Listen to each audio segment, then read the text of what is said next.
With all the success you've had, do you still face, are you currently facing any fears, or are there fears about the horizon? Man, I have to give you amazing props. You're such a curious person about the people that you talk to. I love it. I love it, man. Thank you. The answer is, thank you. Are you kidding me? I've been on a ton of podcasts and people just same questions. Welcome to Idea Climbing Radio. So happy that you could tune in today. Today I'm here with Lior Arussey, global transformation expert and the author of the award-winning book, Dare to Author, Take Charge of the Narrative of Your Life. We're going to talk about writing the narrative of your life to get to your next big idea. Lior, thank you for making the time to be here. I appreciate it. Well, Mark, thank you for inviting me. Looking forward to the conversation. And before we get into some of the strategies to take charge and write the narrative of your life, as far as doing that and designing your own life, how did you get so good at it that you wrote the book, you speak about it? What's your story there? So I'll give you a little bit of the story and the background. For the last 3 decades, I was involved in a multitude of change management, corporate transformation work. Ultimately started my own consulting business, Strativity, which grew to be about 150 consultants with offices all over the world.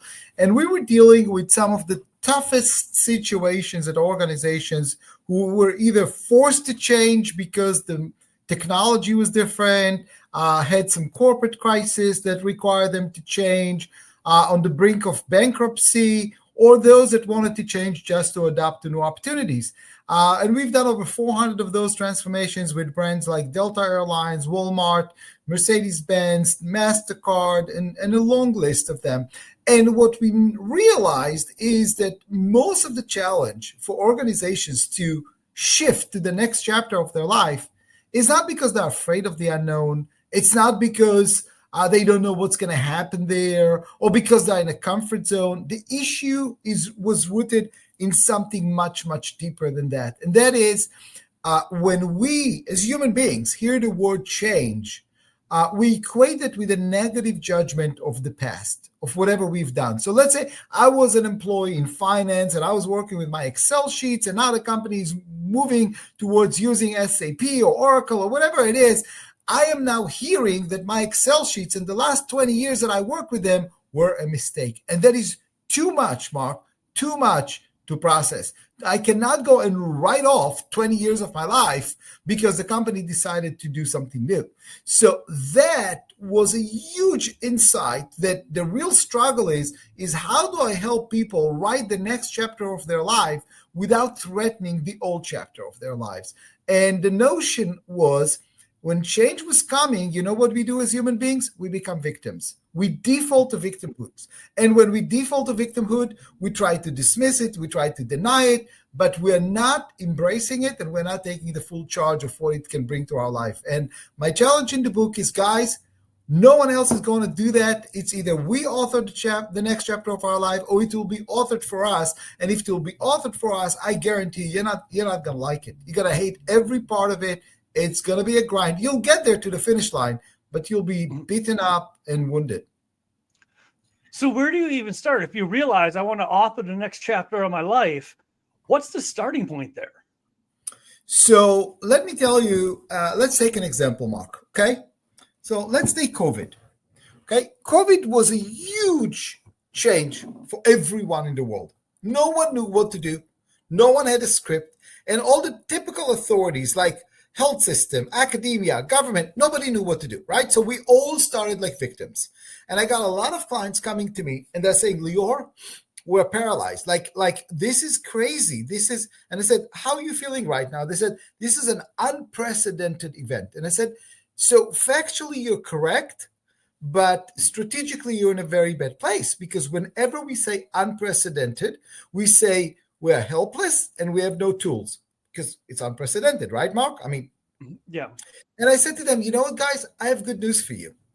First of all, you're not the only one that got knocked down on the floor. Your competition is as well. So now it's not a question if you're in a better or worse situation, we're all on the floor. The question is, who is going to thrive in this situation, not survive? And they say, what are you talking about? We are hardly trying to survive here. And I said, I've got news for you. let's revisit the last time that you have felt that you're facing an unprecedented event. And let's see how he dealt with that. And that's exactly what we've done. The truth to how to write the next chapter starts with some chapters that we have left behind, and we have not converted them into future resilience and future tools. So what we've done, for many of them, it was 2009. For those who've gone through 2009 as business people, it was dark. And man, it was like you did not know if you'll have business the next day. I mean, personally, within less than 30 days, 90% of my orders were canceled within 30 days. And I had to start from scratch. So what I did with them is we wrote it like it's a book. What was the threat? How did you feel about it? When did you hit rock bottom? How did rock bottom look for you? Then what really woke you up to say, enough is enough, I need to get up? What was the superpower that helped you get there? What was the turning point where you realize, hey, I'm no longer the victim. I'm becoming the hero. I'm becoming the protagonist here. What values of yours came to life, and what values of yours maybe you didn't live up to? What new insights do you have as a result of it? So we wrote it like a book, like a chapter. It took us 2 hours. And by the end of it, there was a big light bulb. And they was like, now I know what my toolkit is for unprecedented events. Now I know what my superpower is. So when you want to know how to get started, go back to chapters that maybe were painful. Maybe you left them as scars. And through the authoring process, you can make them a springboard. Because I believe that we are all always in a spot where we are needed the most and where our superpower is required the most. It's just we are not aware of it because we are not converting past experiences into future strength. So how do you become the hero? Let's start there. You mentioned that a couple times. So I make a claim in the book, which, by the way, a lot of people took very, very personally. And I said, both victimhood and to become a hero is a choice. If you choose not to be a hero and you choose to demonstrate victim behavior, blaming, shaming, refusing to deal with reality, that's a choice too. Make no mistake, no one puts you in a situation of a victim. You put yourself by making a choice not to become the hero. A hero is not a person who's not afraid. A hero is a person who's asking a different set of questions during a time of unprecedented events or unplanned situations and so on and so forth. The victim will say, how do I survive it? The hero will say, what are my opportunities? I understand that there is a change here that I have to face, but that change, that structural change, whatever it is, technological, customer demands, whatever it is, it's also an opportunity. And a hero will come and say, I'm going to apply, I'm going to take action, I'm going to be biased toward action. I may fail and come back, but I'm not going to sit passive, make cynical jokes, blame the world, and expect the perfect situation to welcome me before I will decide to lift my first finger. Because guess what? At that time, it will be too late. So how does the hero create opportunities? Give a few examples of that. That's pretty interesting. So I'll give you a great example. A company that I dealt with, and they're in the baby products. Okay. We looked at the situation during COVID. Prior to COVID, their number one problem was Chinese copycats. Other manufacturers from China were copying their products, coming there to their channel partners, and basically saying, we have the same thing for cheaper, kick them out of the shelf and put us in. And they were struggling with that issue. We did this situation, this exercise with them, and we said, okay, so where are the opportunities? Don't think about yourself, think about your clients. At this point, the retailers, okay? Where are they hemorrhaging? Well, number one problem, no supply from China. China is shut down. And I said, we have factories outside of China, they don't. We have inventory, they don't. And guess what? We cannot supply all the retailers, but we can now decide and take choices of which retailers are actually partners with us and which one are treating us like vendors. And they went back to all the retailers and they said, look, we have inventory, you don't. You are in lockdown, we can deliver straight from our warehouse. But we need a guarantee for the next 3 years that we get prime situations on your shelves. We're no longer going to play the price game. So what we have done during this situation is we shifted the gravity, the center of gravity from price, which is what the Chinese manufacturers were doing, into availability and partnership. And we took advantage of the fact, without being nasty about it, but we said, look, if price is all you care about, you're more than welcome to wait for the Chinese. If you want to build a real partnership that is strategic, that is profitable for both of us, and not going to try to drive our prices all the way to the ground, then we're willing to do that. And they challenged them, literally, they said, we have inventory, but not enough for all of you. You're going to bid right now. What are you going to give us to give you inventory right now? I'll tell you a story. If you have ever been to a huge department stores in Europe, the prime space is the windows outside. Mm-hmm. One of them in London gave them full prime space, free of charge, just to demonstrate that they were absolutely serious. In other circumstances, they would have paid $100,000 for that advertising. Here, they were given to them for free. So they managed to renegotiate relationship with their partners. They were able to demonstrate that they are true partners and they are working with them not just as a price game. And they locked relationship for 3 years. So what about if someone's listening and they're a solopreneur or a co-founder, a smaller, kind of a scrappy company? Where does the hero's journey start for that in that scenario, in that situation with a solopreneur or a co-founder? How do they start a hero's journey? How do they become the hero? Because without a ton of resources behind them. Perfect. You go back to your superpower. A lot of the solopreneurs are always comparing themselves to either franchises or bigger companies. It's the biggest mistake they make. You went to become a solopreneur because you hated the big companies. You did not want to work for them. You knew that they are soulless. And right then and there starts your differentiation.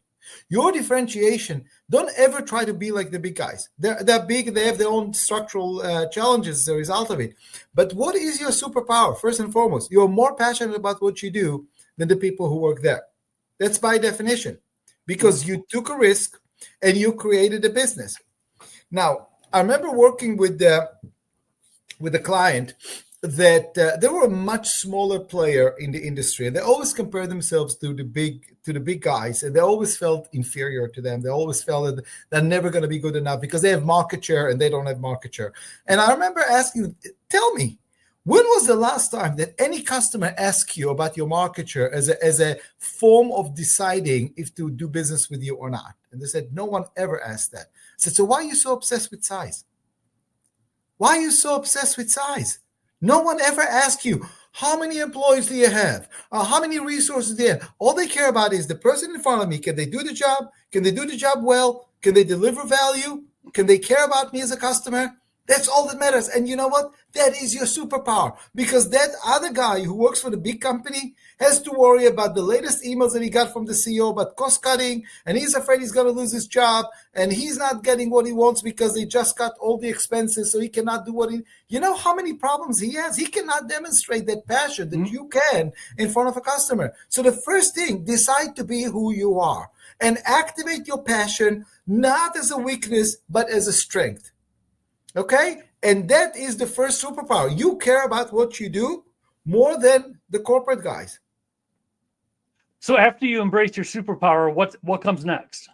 What comes next is that you need to be very, very selective about who are the right customers. I have to tell you, Mark, this is an exercise I do with everyone. Everyone tells me, I don't have the right time and the right resources to take care of my good customers and delight them and deliver an exceptional value. So here's the thing. There are two ways in which you can engage with customers: inspiration or desperation. Inspiration is when your reputation is that you do a great job and everybody wants to work with you and your book of orders are long. And desperation is exactly the opposite. You do coupons, you're desperate, you'll cut price. By the way, 89% of salespeople cut price before they've been asked. Solopreneurs are worse than that. 89%. We're not even asked for a price discount, but we are so not confident with the value that we are delivering that we are offering discount like this is the main purpose of why we're here. Stop doing that and start asking, what will make my business inspirational?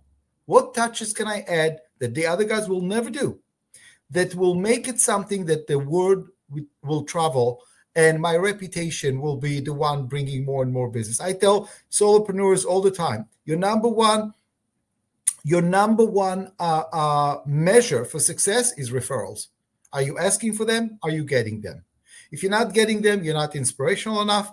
And if you are delivering the value and you're not asking for them, shame on you, because that is the cheapest cost of acquisition. Don't go and acquire new customers when existing customers who you delighted and delivered an exceptional value, they should bring you the next one. So that's the first thing. Make sure your value is shining, is different, is personal, and make sure that you're asking for the repeat business or for the referrals. But then I want to give you one more tool. I want each one of your listeners to kind of like think about a 2x2 table, okay? Which we will then map our customers. And our customer comes in 4 flavors. On the upper right-hand side are the frequent and profitable customers. These are the money makers. These are the one paying the bills. When they call you, you drop everything and you take care of them. Right next to them are the infrequent and profitable. The infrequent and profitable, they're still profitable. It's just that their business does not require a lot of your service. Okay? Those are still the sources of your existence. These are the people that should get all the attention. Where is your problem starts? Right at the bottom with the infrequent and unprofitable, IU. These people are not paying your full price. They're using a lot of coupons. They're driving you crazy.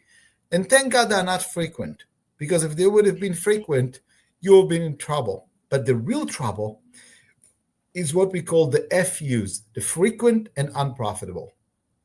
The frequent and unprofitable are basically taking your profit margins for the frequent and profitable, and they're stealing them because you're serving customers who have not paid their full value.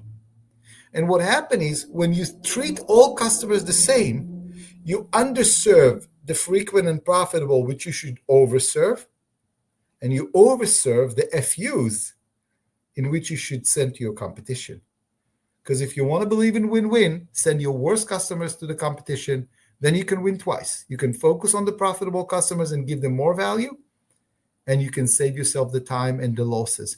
And because we chase every dollar, and we're not conscientious. I always ask entrepreneurs, what is the profile of customers you should never deal with? The ones who don't have budget. Wrong. The ones that don't understand the value. The ones that don't have budget, for sure you're not supposed to be dealing with. But the ones who paid you little with a lot of coupons, that's also not a good sign. So map where your resources, where your efforts are going to, and you will discover that you're underserving your profitable customers and not giving them the value and the reason to give you referrals, and you're overserving customers that really are not willing to pay your full price because they don't appreciate it, because they treat you just as a vendor.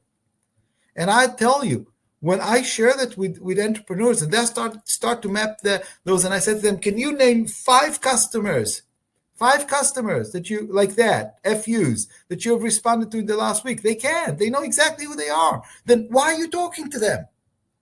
Send them to the competition. Do it gracefully. Don't hang up the phone on them, but just say, please, I am not the person for you. This is not the value for you. You had mentioned inspirational a few times. What would as far as for the entrepreneurs, what are qualities that make a business owner or a business inspirational? What does that look like? So, what does loyalty make up of? When do people pay the extra? When are they willing to pay the extra against, let's say, a cheaper price available from somewhere else? Let's think about it together. Mm-hmm.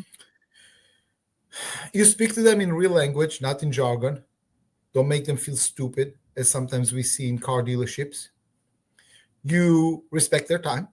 Their time is valuable. So if you're willing to do things in certain times, that's a form of extra.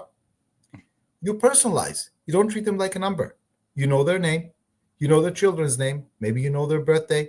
Maybe you send them a birthday card or something, but you treat them like human beings. I remember one simple example. I remember a saleswoman coming to meet me, And she calls like on the way, and I was like, oh, she's going to be late. She's calling me. She's like, Lior, I'm just calling before the meeting. I wanted to know if you are a Starbucks or a Dunkin' Donuts guy. And I'm like, hey, we don't have that relationship yet that I'll share that with you. That's a very She's like, come on, just tell me. I'm like, I'm a Starbucks. And it's like, how do you like your coffee? And I tell her, a latte, a caramel latte, skim, one Splenda. She shows up with a cup, with a cup. And ever since, she always shows up with a cup. And, it was her way to say, look, I know I'm very busy and I know you're very busy, but I want you to know that when we are together, I know who you are. You are the skim latte caramel one Splenda. And that was her way of personalizing. It doesn't have to be costly, but it's a way of demonstrating I see you. In big corporations, it's very difficult to get that. The next thing is authenticity. Do you care for what you do? Many of the sole entrepreneurs have gone into that business because they really love what they do. Then show it. Don't try to play corporate. Show me exactly that you care about it, that what I'm getting is a handmade bespoke and not just a machine-made, whatever that solution is, whatever that service is. Show me. And last thing is leave a memory. Do a small little touch that will surprise me. At the end of the day, if you just meet my expectations, I'm not gonna become loyal because that's expected. Do something unexpected. Add a touch that will make it. This person is investing in the relationship, because here's the simple thing. Every relationship with a customer is like a bank account, and the customer is the banker. Okay? Every time that the customer is saying, hey, can we talk about price? You know what the customer is telling you, Mark? What the customer is saying, look, I'm the banker, and the amount of deposits that you made in are not justifying the withdrawal. Your request for a price is a form of withdrawal from our relationship bank account, but I haven't seen enough deposits to justify it. That's why they ask for it. If the amount of deposits are going to be significant, there's no reason for them to ask for it, because you've already demonstrated that you've added value. So we talked about respect my time, speak to me like a normal person, add knowledge to what I know. Don't treat me like I'm stupid. Personalize, demonstrate authenticity that you love what you do. Add a touch of memorability, a touch of extra. Those are things that can make the difference between competitive prices and high profitable. So And Mark, I'll give you an interesting example that just took place recently. So for those of you who were going to Starbucks way back, we all loved how the baristas will write our name and maybe do a squiggly face or something like that. And that disappeared in the last couple of years, with the takeaway and everything else. And the new CEO of Starbucks, you know what he activated? He activated exactly that. Exactly that. He took away some tasks, some processes from the baristas, put all the condiments outside so they don't have to deal with it. And he doesn't care if people will steal extra 3 Splendas there. But he told the baristas, I want you to look them in the eyes. I want you to write their name with the Sharpie, and I want you to write a message or thank you or whatever. That's what he activated. He didn't look for another profitable item. He understood that they lost their soul. And the moment you lose your soul, you lose your profitability. And that is what every sole entrepreneur can bring that no big corporation can bring so easily, and that is a soul. That is awesome. Once you get inspirational, the foundation's there, you're ready to move ahead. What is the next chapter after inspirational? What is next? The next chapter, I think for a lot of entrepreneurs, and I had to go through this by the way myself, we start as both the chief executive and the chief delivery person. But there comes a point when you're going to be busy that you're going to have to make the ultimate choice. Do you want to be the chief executive, or do you want to be the chief delivery person? Let's say you're in the plumbing business. Do you want to keep on take care of plumbing issues, or you want to be the manager of the plumbers? The two cannot coexist. So now the question is, from a lifestyle standpoint, what are your aspirations? Some people say, look, Lior, I enjoy, I'm an artist, and all I want to do is I want to do my plumbing. Leave me alone. Then go and outsource the rest to someone else so you can do what you like. If your dream is to be the biggest plumbing business in Missouri, then let go doing your own plumbing. Start teaching your people and empower them. And then start giving them the tools to be successful. So that is a juncture that a lot of entrepreneurs are struggling with. Sometimes they justify it by not having enough money, so they cannot just be the manager or whatever, but that's just an excuse. It's an excuse because you simply put a plan in place and you start building your team in order to get there. But that's the next thing. So the question really is, what story of your life do you want to tell? Do you want to tell a story of you being there for customers personally, or you want to be telling a story of a person who was a leader who enabled other people to live up to their dreams and help customers? So you mentioned something comes next, and I think you said team, as far as they pick the role, they're writing the story of, running the company or being the artist, being the plumber. Is a team what comes next, or is there something in between? Some people will choose to say, I want to be a sole entrepreneur because I want to be the artist. And some will say, I want to build a team. All I'm saying is you can be part of the team and the leader at the same time. This is very confusing. And you will always be gravitating to doing more plumbing job than really take care of your people and grow them and expand and so on and so forth. So I think it's a confusing moment. A lot of people are trying to dance on both stages. It doesn't work. And it's a choice. What will ultimately give you satisfaction, pride? Where's your superpower? Is your superpower unplugging and unclogging pipes? Or is your superpower inspiring people to get to the best level that they can? Because I believe that a true manager or true leader, for that matter, is someone who actually helps his own team reach out to new level of performance that they did not know that they're capable of. That is extremely rewarding if you find reward in that. So once you get to this point, the climb is so exciting, getting started and, becoming inspirational and doing what you love. You're the artist, you're the manager, whatever it might be. When you get to the point where it could be kind of a plateau of I've achieved all of this stuff in the start, which is exciting. How do you maintain inspiration and how do you maintain the drive and not just get stuck in the status quo once you hit that plateau of the initial burst is done? How do you keep excited? How do you keep going? So I heard that from a soccer manager in England who won a lot of trophies. And on the way to his office, you can see all the trophies. And I asked him, what makes you wake up in the morning? I mean, like, you won them all. You beat all the competitors out there, okay? You're well known. And he said to me, there comes a point where you no longer define yourself by the competitive set. You define yourself by the challenges that you give to yourself, the growth that you can create for yourself.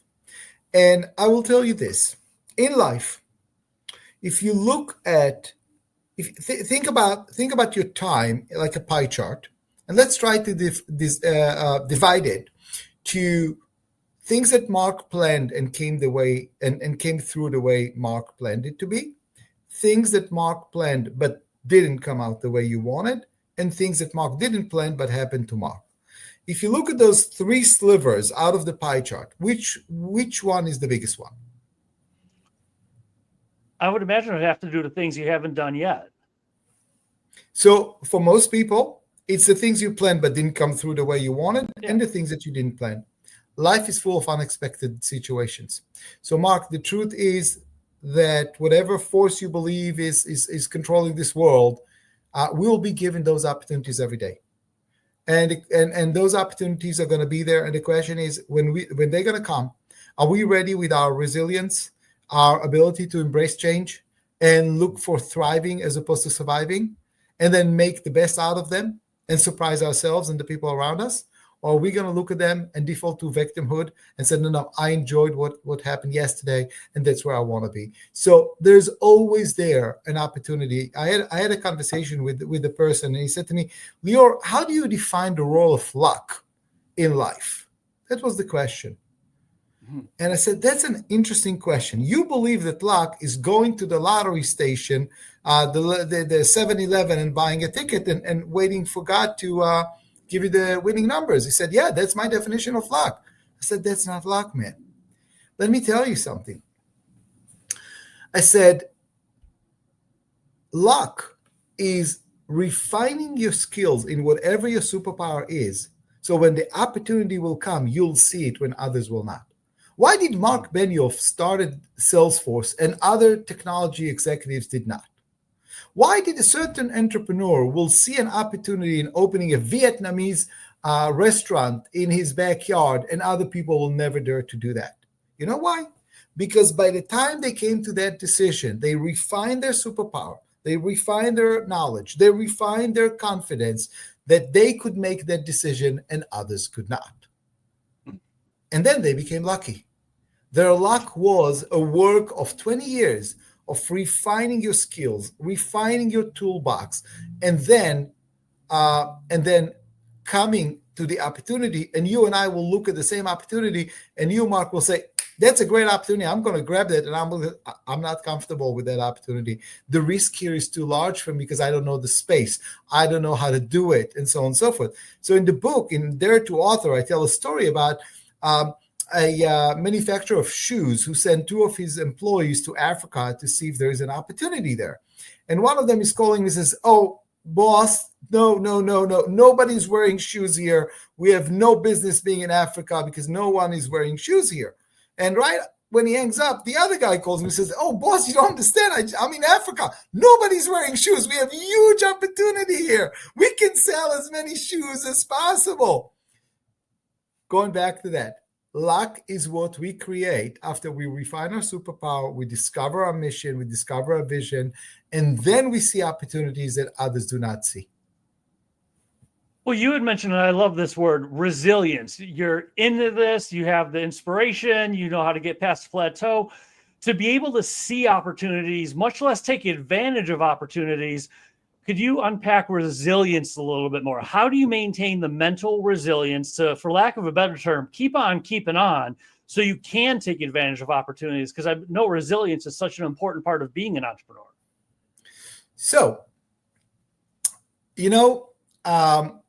when I was younger, I was fascinated by this Disney line, "If you can dream it, you can do it."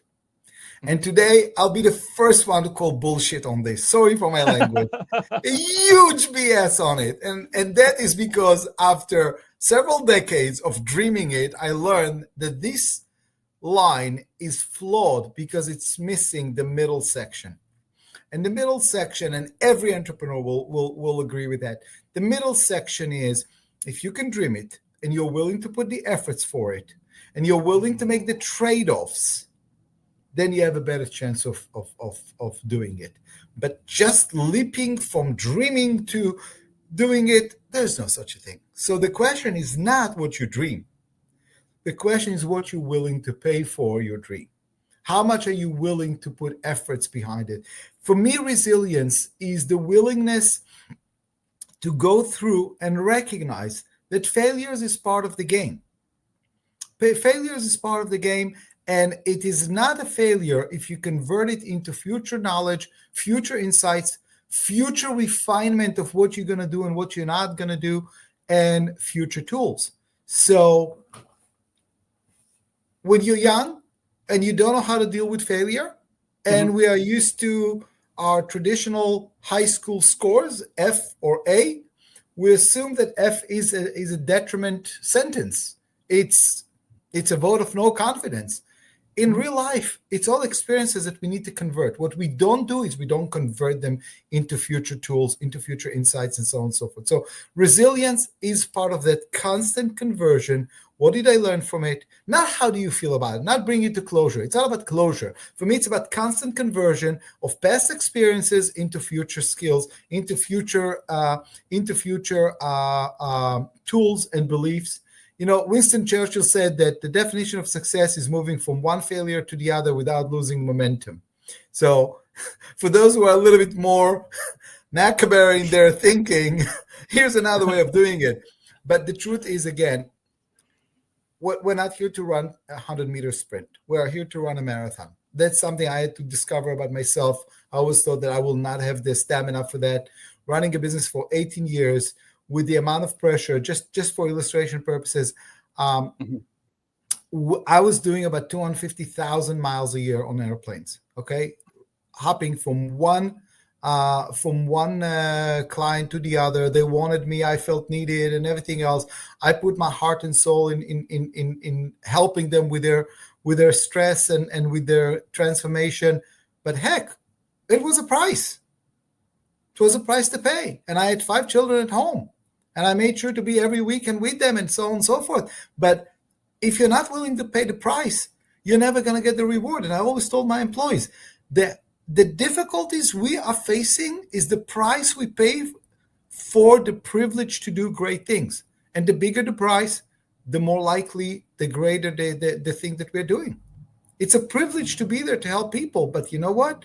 You're going to have to pay a price. There's nothing in this world without paying a price. Is the price ever too big? I mean, is there a certain point where you say the price is too much, I'm not going to do this? Or does resilience kick in and you have to get to the next plateau? Is there a point people should say, I'm done? Or should they keep on going? And how do they do it as far as paying the price is concerned? So I'll give you 2 answers to that. The first one is it's a personal choice. Okay? It's a personal choice. And I had this discussion with one of my kids, who's now a manager at a large corporation. And she was talking to me about work-life balance. And I was laughing. I said, there's no such a thing. For one person is working hybrid. For the other person is pursuing, aggressive career in which they'll get promoted faster than everyone else. It's very personal. So answer number 1, it's very personal. But here's answer number 2, which I believe is a deeper one. The biggest mistake I think we all make is to claim that between 9 to 5, we live to make a living, and afterwards we find purpose. And I'm calling the shots on this one, and I'm saying this is how you're going to live. The most awake, the most productive hours of your life, you're saying, I'm only doing that in order to finance something that I'm going to do when I'm half asleep or half drunk.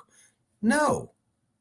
Find purpose in what you do. And the way I describe it in the book is when you look at the people who are the recipients of your work, colleagues and customers, and you are in a position to help them with whatever it is. It can be a small thing, it can be a big thing.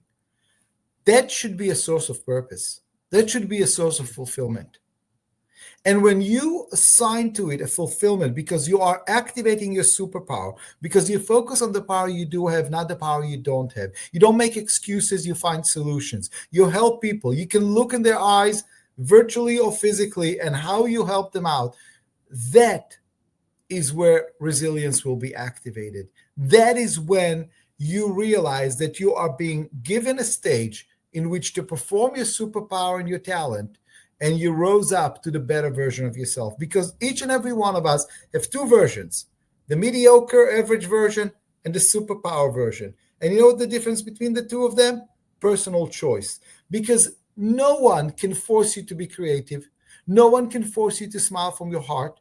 No one can force you to think outside of the box. No one can force you to take ownership. No employment contract includes clauses dictating 37 creative ideas a month. All of those are personal choices. And when you activate them, when you get the superpower, you also gain the resilience because you're doing things that you're proud of, not that you have to do. You're doing things that you look in the mirror at the end of the day and you don't say, today I unplugged 5 pipes that were stuck. Today I helped 5 families go back to normalcy. I helped Katie go back to take a shower after her soccer game. I helped Joe coming back from work and be able to have a great cup of water because I help people. The pipes are just the vehicle to get there. And I think we're all gravitating to the technical definition of what we do and not to the impact definition of how we change lives. And we don't discover that we have that power. And resilience comes when you find purpose. This has been awesome. We have covered a lot of ground in a fairly short period of time. When it comes to being the author of your own life, chasing that big idea, making it come to life, whether it's something we spoke about or something you haven't touched on yet, if you were to say, above all else, at least do this one thing, what would that one thing be? I would say stop succumbing to cynicism. Cynicism is a force of destruction. Cynicism is saying, don't bother. Cynicism is saying, it's not worth it. Cynicism is saying, nothing is ever going to change. And we all become cynical and we don't understand the destructive nature of that. So even if you're not ready to discover what your superpower is, at least clean up the runway for the possibilities. At least make sure that in the language you choose, in the words you choose, ask yourself, are they creating paralysis or are they creating hope? For yourself, not just for the others. Are you, in your words, in your choice of words, are you creating hope now?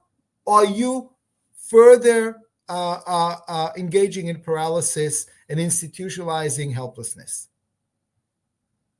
This has been excellent. I so appreciate you. If people want to find you online, where's the best place or places to go?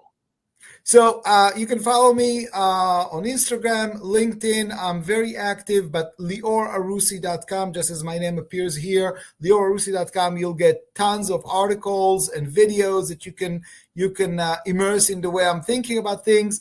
Obviously, Dare to Author, it's not just a book, it's also a guide with a lot of guiding questions to help people discover their own story. So every chapter has guiding questions.